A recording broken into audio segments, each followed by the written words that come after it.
Hi, everyone. We are here today with Drew O'Brien. He is the creative director and founder of We Make Cool Shit. I know everybody's thinking, oh, what kind of cool shit? What are we talking about? So let me just break it down to you. They build brands that kick doors down, quite simply. So going a little bit deeper into what it is that you do, we're going to talk today about authenticity, which you all know is a favorite subject of mine, and how it affects your business, how it affects your brand, and all of that nitty gritty stuff, and what it takes to actually really get to that place of authenticity with your brand. So before we go deeper, Drew, can you tell us a little bit more about building a brand? What is it? What is actually building a brand? I know people, they know that they have to build a brand, and I know it's very important these days for businesses, especially with the rise of AI and everything else. But what does it actually mean to build a brand? It's a good question. It's not even that easy of a question to answer, but you make a good point because people don't even really understand what a brand is, right? People just think it means, oh, I have a logo, oh, I have a color palette, oh, I have a certain way that I'm viewed to the world. But your brand is what people say about you when you're not in the room, right? Is the simplest way to put it. Where if you owned a restaurant, yes, you need good food. Yes, you need great service. Yes, you need all of the things that will make a business run. But if you don't have your brand, if you're not targeting your demographic, then the chef doesn't matter and the food doesn't matter because no one's going to make a reservation, right? So your brand is how you communicate with your clients or your ideal customer. You could have a brand that has raving fans, or you could have a brand that just falls into the void, which is, what we call a gray area zone brand. So that's what we do from the deepest of our core is strategically building brands. And I know that sounds like a buzzword and that sounds like a bunch of BS that people say, but we strip down all the layers of the client's business before we go ahead and pick out what their logo looks like and what their style looks like, because that needs to match the strategy of their brand. Okay. So what I'm hearing is that you need to decide who you are before you really present your face to the world. Yeah, like that's probably a better way of putting it. But yes, if you don't know who you are, if you don't have the foundation of yourself or your business, then you have no business building your brand, right? So branding is in two phases, right? It's phase one and phase two. Phase one is building the foundation, getting the strategy, knowing who you're talking to, how are you talking to them, how do you look, how do you feel? Are you talking to them like a human being, or are you talking to them like a computer, like most people are? What's the emotion that you're giving off, right? What do you want people to feel when they think about your brand, when they look at your brand? That is the core of the foundation. And then marketing is phase two, which is how you sell your brand, right? So that is what's your service offerings? How do you get people into your business? How do you get people into your service or whatever your marketing channels are? But the brand is the foundation. And then the marketing is phase two. Marketing is just how you sell, right? People think that we own a marketing company. We don't. We own a design and strategy studio because we work on the foundation. We do the marketing aspect as well, but selling is marketing. That's not building the brand. And most people, most brands, unfortunately, focus on the marketing and fail on the brand aspect. You can still run a business by being a good marketer, but you're really marketing with one hand tied behind your back. Yeah. And I can say I'm guilty of that for sure. Marketing, marketing, marketing. Oh, wait. There's this other thing. What is it that you need before you can do this step of the strategy? And people don't break down their strategies like that. They just go, oh, I'm going to market. I got to figure out my niche, my this, the blah, blah, blah. And they don't figure out what could I do before I do that that would actually make it better and more beneficial. So why is it that you do what you do? Why is it that building brands is important to you? when I was younger, I loved sports and I loved being artsy. And at least growing up in the early 2000s, it was weird to be a jock, if you will, or an athletic person that also painted, that also liked art. So I felt like I kind of lived in these two different worlds. And then once I realized that I was never going to be a professional athlete, which happened very quickly, I Mhm. realized, okay, how can I use my love for sports and my love for design and build that into one cohesive career? So I actually took graphic design classes in high school. So from freshman, junior, all 4 years of high school, I was learning college level classes. So that was pretty cool, and that kind of set me off. So I've been graphic designing since I was 14, right? So I'm 36 now, and I've been owning my own company since 2017. So I've been doing this for a very long time, but it wasn't until recently where I really focused in on to my business and how to build my own brand, and then because if I don't have my own brand, how do I expect people to pay me to build their brands?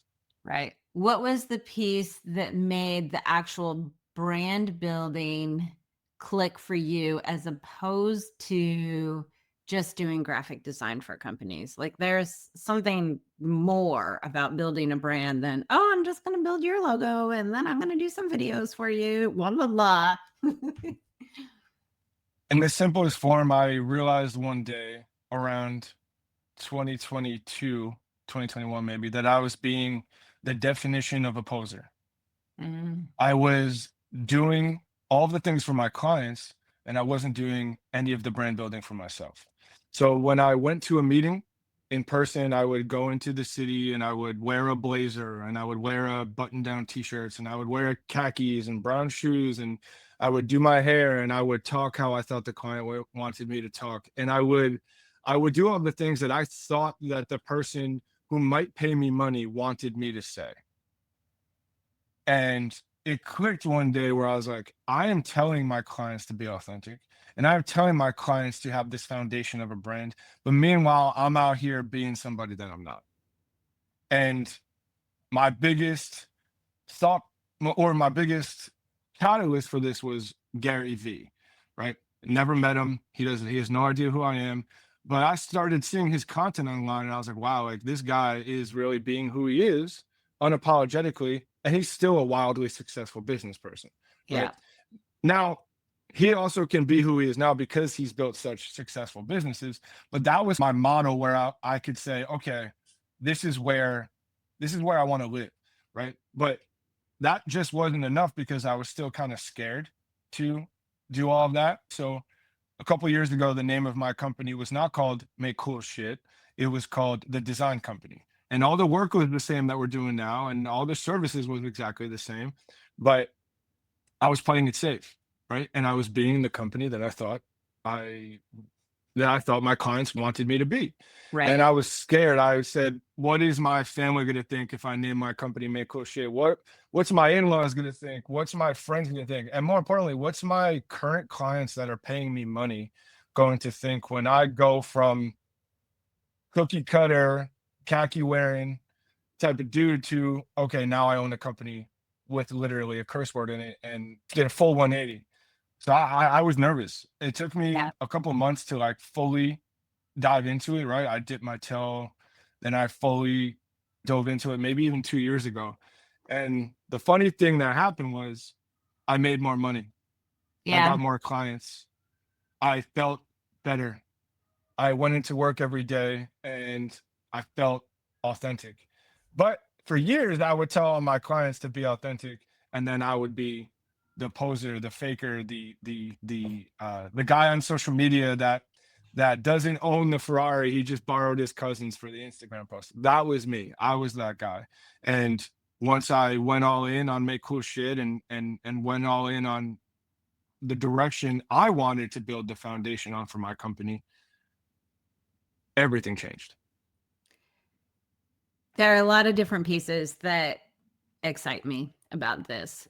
Number one is to be a trailblazer, to be a trendsetter, you have to step into the fear of what was everybody going to think.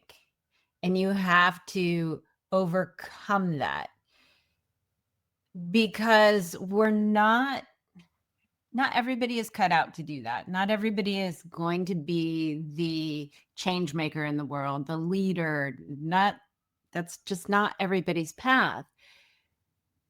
But if you want to have a big life, you're going to have to get on that fucking path. And so that means that you're going to have to let go of some things. And that identity of playing it safe, wearing the khaki pants, blending in, doing all of that is one of the things that I think you have to let go of. But that comes with fear of thinking you're going to lose something. Letting go, if we're having trouble letting go, it always means that there's something we're afraid of losing. So if you're willing to dive into that, what were you afraid of losing? Everything. Because if I changed the company name, if I went in the direction that I thought I wanted to go in, where my mind went was, okay, at the time I did this, I didn't have my daughter yet, but I was like, okay, I have a fiance, I have a mortgage. For the first time in my life, I have real financial responsibilities. I have employees, I have partners, I have all of these things that truthfully I never really thought I would ever have in my life. Right. So not only was I scared of losing it, but I was also, figuring out how to run a business throughout all of this process. I just felt that I wasn't running my business it just didn't feel right. And I never looked at myself as like a trendsetter or any of those, super nice words that you threw towards me. I just knew I wasn't being real. Right. And I was being fake for a really, really long time. And it was almost like Batman and Bruce Wayne, meaning like I wasn't when I left work, when I left the office, I was me. But when I went to the office, I was the buttoned up, laced person, and then I would leave the office. And it's not even that I'm like some wild and crazy guy. I just, when you spend 8 hours of your day not talking how you want to talk, or when you spend 8 hours of your day in wearing something that you don't feel comfortable in, it starts to wear and tear on you. So I was genuinely scared of literally losing my business. And at that time, it was the only source of income that I had. I was worried about losing my reputation, right? Because I was always known as a pretty talented designer, but what were people going to think when I went off the deep end to some people? And one thing that I think is important to note here is not everybody agreed with what I did, Yeah. right? Not everybody was all in like, hey, Drew, like get after it. I asked a lot of people's opinions, which I should have never done in the first place. But Mm.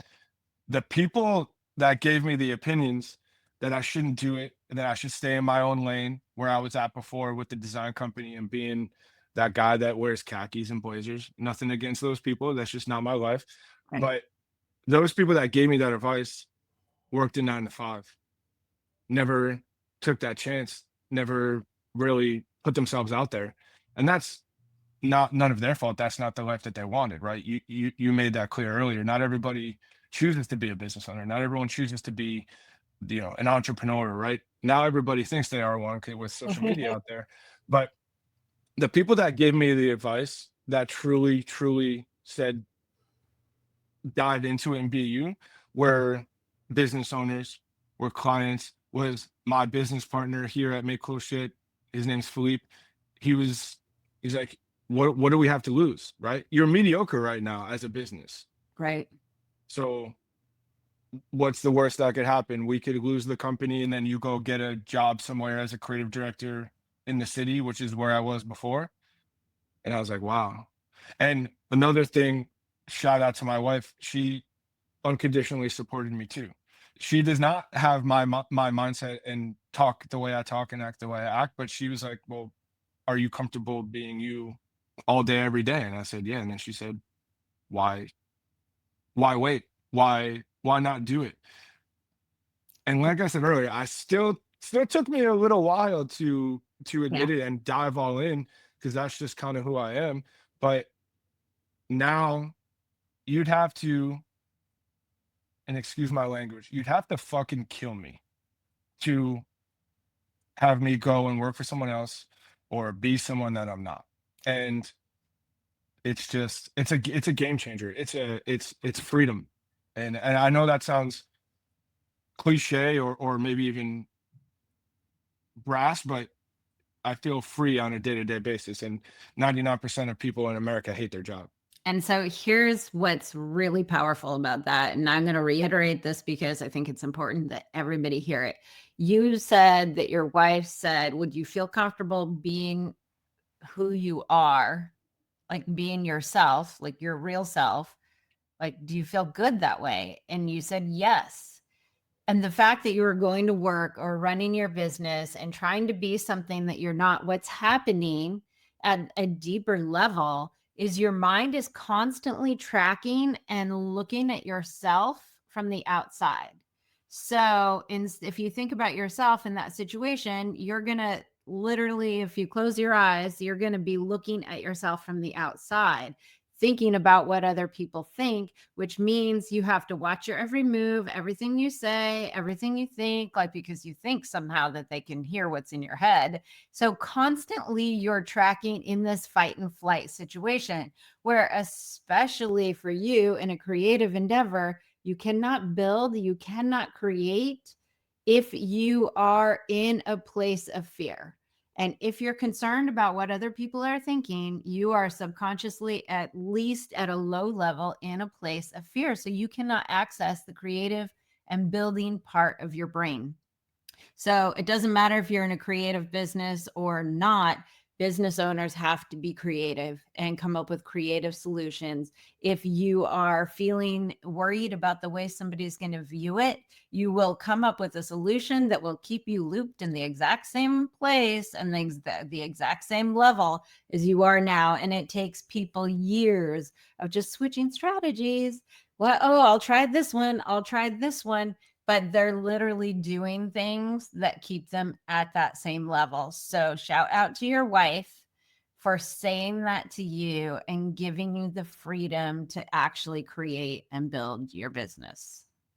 Yeah, I'm glad you mentioned that, outside of the fact that if my wife happens to listen to this show, appreciate that. But the work did struggle for me, right? I literally am a creative person by trade. When you have a roadblock before you even sit down and try to be creative, it makes doing what we do here at Make Cool Shit very much more difficult because you, like you said, I'm kind of hovering over my own body, thinking about what everyone else would think about me. Now, we were still doing great work and building dope brands, but now that I am not worried about that, now that I give zero fucks what people think about me from a creative standpoint, creatively and professionally, if they don't like what I do, or if they don't like how I talk, or if they don't like how we create, then please never give me a phone call.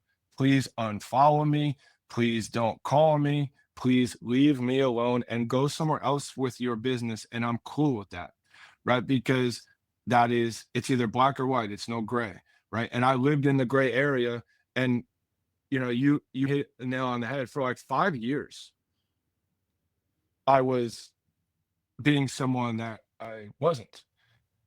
And I'm not trying to stand here and say like I had this crazy struggle, right? Because I was still making money, I was still owning a business, I was still living a great life, but there was always just like this one piece missing.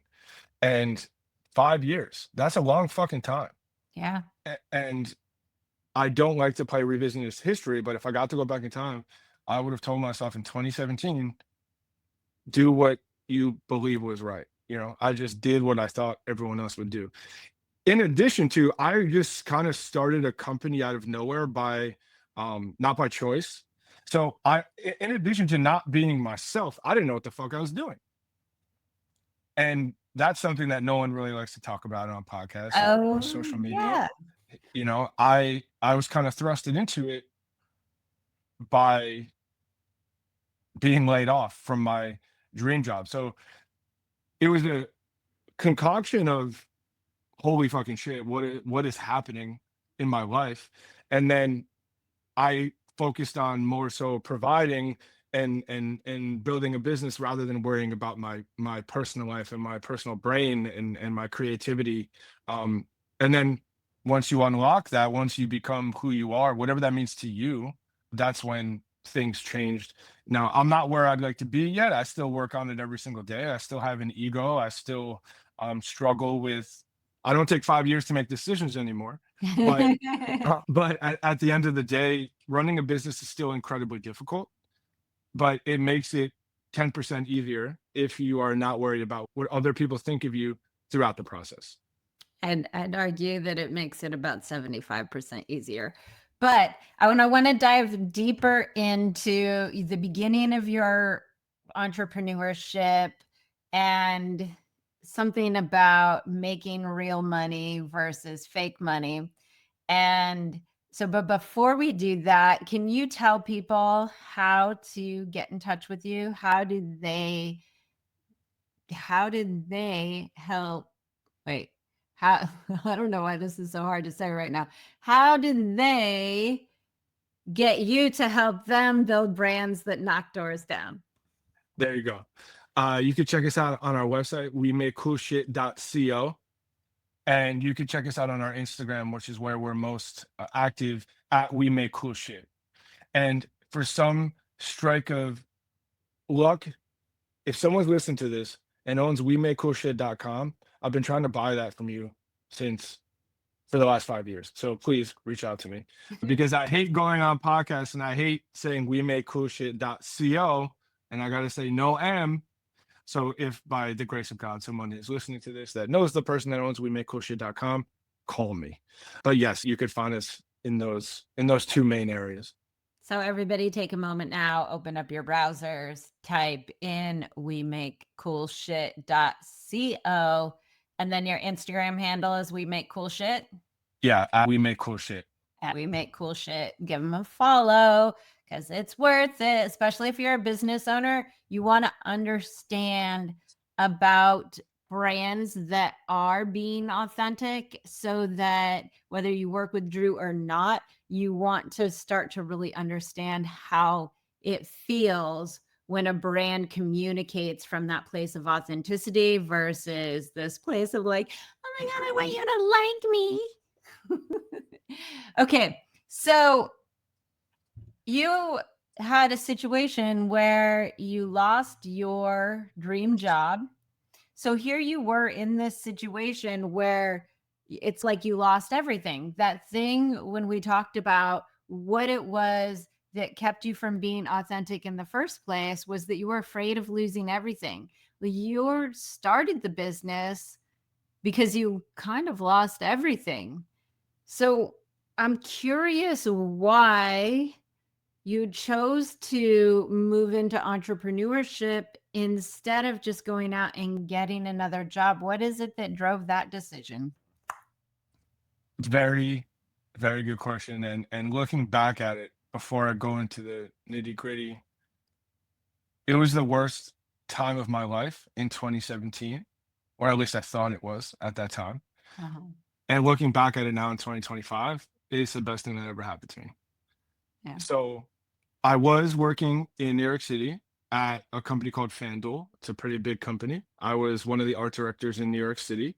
And I said earlier, I grew up an athlete and I love sports and I love design. So there wasn't a lot of places back then where you could combine design and sports.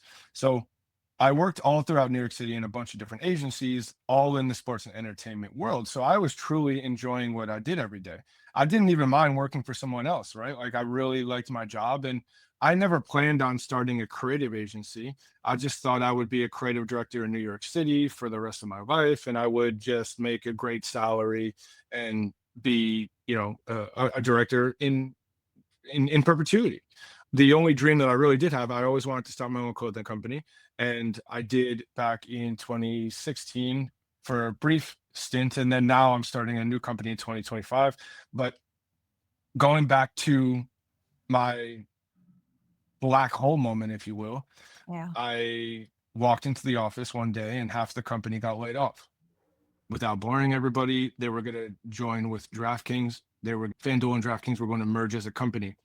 The SEC deemed it a monopoly, so they didn't allow it. But both companies laid half of their staff off, and I was one of them. Throughout the process, they said, "Hey, don't worry about it. You're good. We brought you here for X, Y, and Z." So stupidly, I was like, "Yeah, we're good." So what did I do? I was making the most money I ever made in my life at that time. I bought a condo with my girlfriend at the time, now my wife. I bought a engagement ring. I never had responsibilities. I never really needed to have responsibilities. And now finally, dream job, dream condo, dream girlfriend, dream everything. And then just like in the snap of a finger, you have no money. Now, stupidly, I didn't save properly. I was living paycheck to paycheck because I was just being a dumbass, right? So now I went from dream job to unemployed. And then I did go and try to get another job. I went to go get a job with the New Jersey Devils. That was going to be, I don't remember the title, but junior creative director, whatever it is, doesn't matter. Go through all the entire process. And then the Devils sell their team. And new management comes in, and everybody, yeah, before I even accepted the job, like everything went to shit. And that was like a 2-month process. So in between when I worked in New York City, I always like did freelance on the side just to make some money. So I had a couple clients here and there that I would tap in, work the night shift, if you will. And I'm just panicking. I'm panicking. Like the definition of panic, to the point where I'm literally having panic attacks. And I never had that in my entire life. Like I couldn't even sleep. I couldn't eat. My girlfriend at the time, I just asked her to move in with me. And meanwhile, she's probably like, "What the fuck is this guy doing? Like, this is who I hitched my wagon to." Then I decided to go all in on January 11th, 2017. Excuse me. I remember the date specifically. That's when I made my LLC for Drew O'Brien Creative LLC. I didn't know how to build a brand. So I just said, let me use my name and add creative behind it. And then, I'll sound official. Shout out to John O'Brien, my dad. He's in sales, and he hooked me up with a meeting with a local grocery store in the town that we grew up in. And I got my first client, $5,000 a month retainer. And I never looked back since then. But if it wasn't for that first retainer that was able to pay my rent or pay my mortgage and feed myself, I don't know where I'd be. So my dad, who owned a business, my dad owned a bar in Queens for years with his brother and his father. If my dad didn't have the entrepreneurial background, I don't think I would have done it either, because I confided in him. I said, "Hey, should I do this?" He goes, "Do you want to bet on yourself or you want to bet on someone else?" That right there, that is super, super key. And I think it's one of the scariest things and one of the most liberating things that a human can do is to truly bet on themselves. There are no safety nets. It's just you. And this goes into something I talk about a lot, which is called the employee mindset. And it's not just about you're going to work for somebody, but it's about thinking that something outside of you is going to provide what you need and what you want.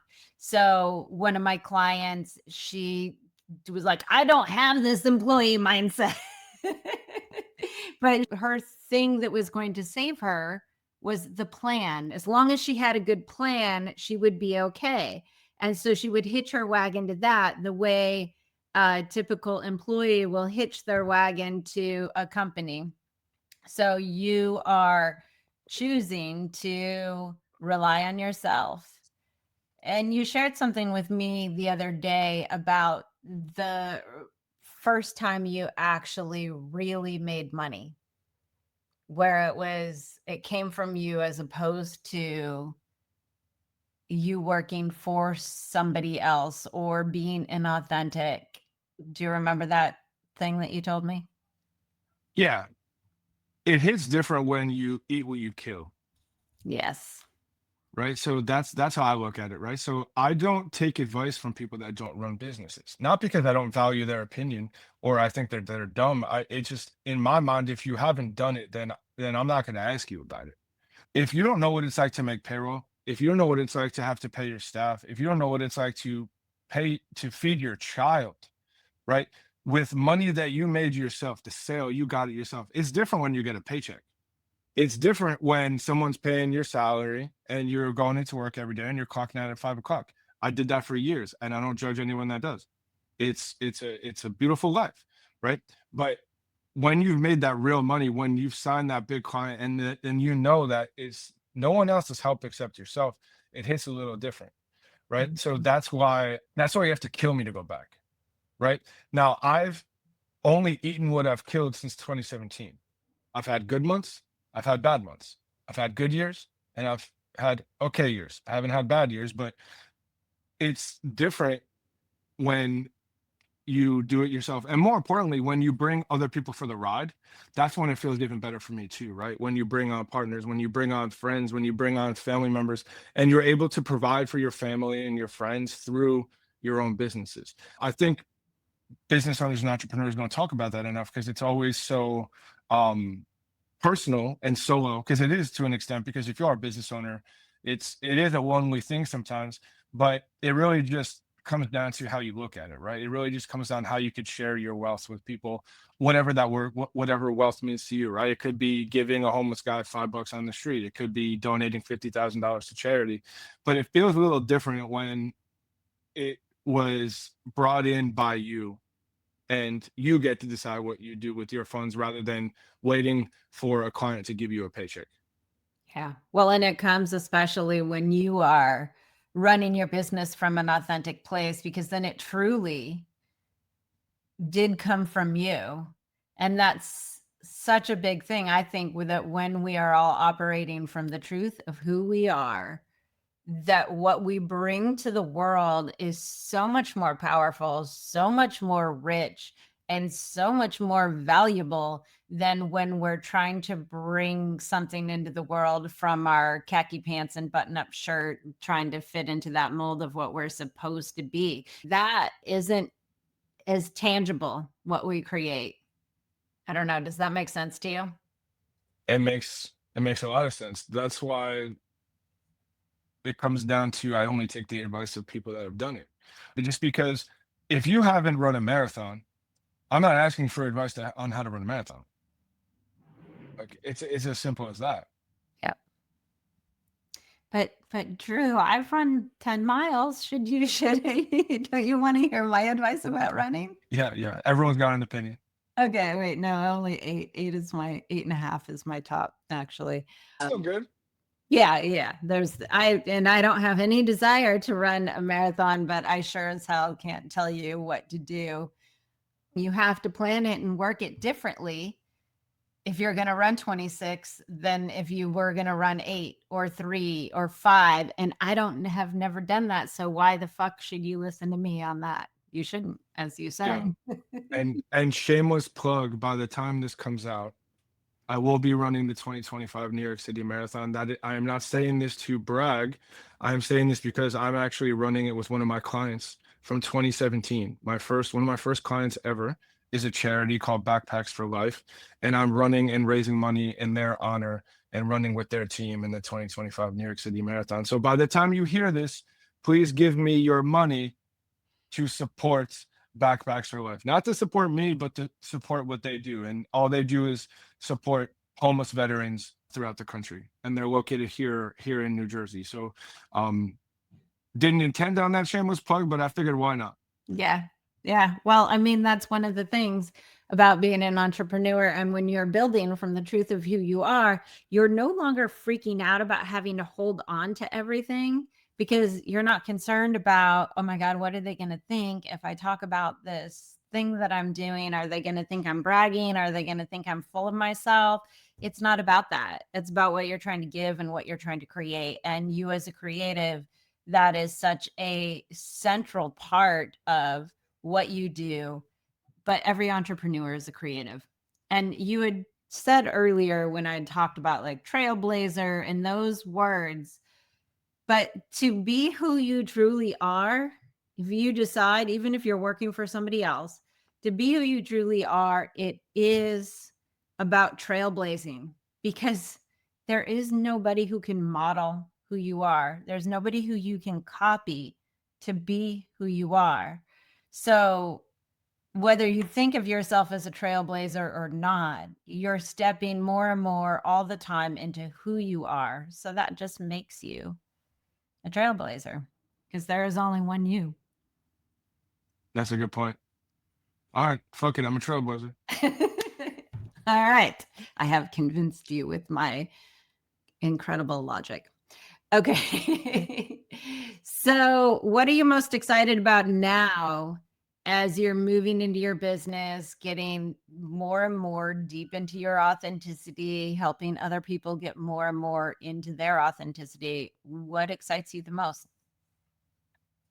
It's funny you say that because the more and more I dive into the authentic side of myself and mainly into the business of make cool shit, the weirder that I'm getting and the more original that I am being and just pushing the limits, more clients are coming our way.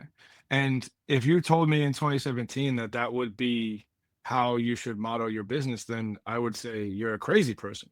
But I'm just excited on the people that are coming to us already are on our frequency, right? That's something that we learned when we met at David Meltzer's meeting. I never really heard of anyone use the term frequency in business before, but very rarely would a client reach out to us that made cool shit that wasn't already on our frequency, right? That doesn't mean that we have to build every brand that we work with clients that have a curse word and be crazy. You could be creatively brave within your industry and work with us, but I'm just more excited about expanding the Make Cool Shit brand, expanding our clientele into spaces that I never thought we would be because of who we are. People are attracted to us, right? I used to have to go and hope people would sign up with us, a 50-50 chance against us versus another agency, because I was vanilla, I was gray area, I was whatever. And now I just have conversations and I share on what I know. I don't sell people,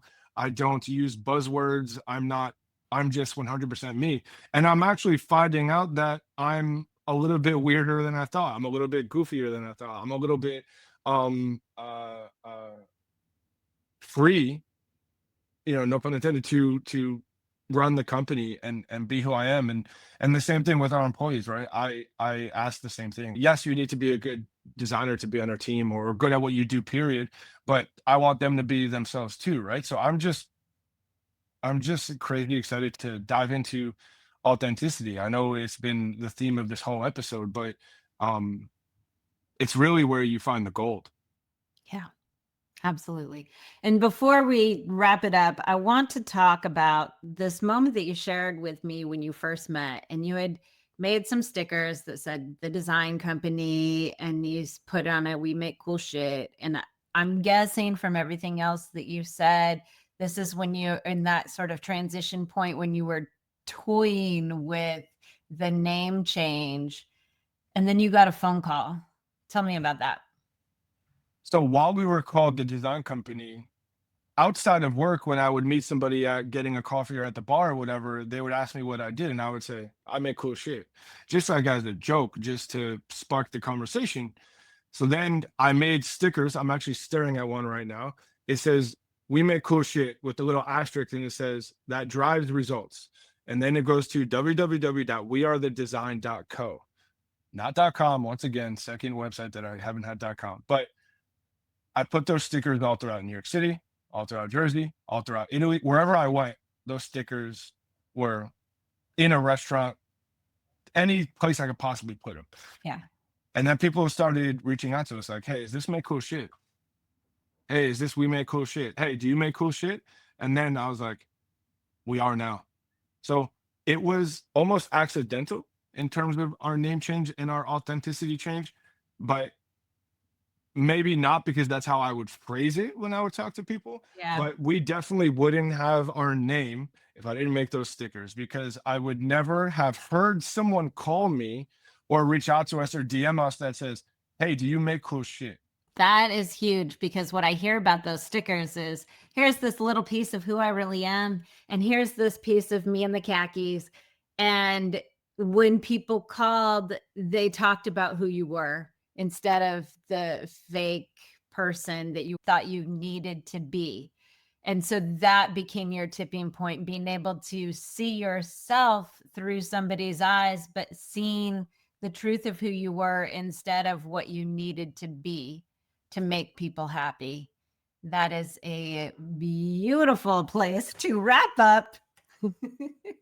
Thank you for sharing all of this. I know it's sometimes not the easiest thing to talk about when we have walked through life with imposter syndrome or feeling like a fraud or feeling like we're fake. But I think people need to know that most of us experience this, and that to get to the other side, you have to face the fear, but you will be okay. And I think that's the big thing people need to know is you will be okay.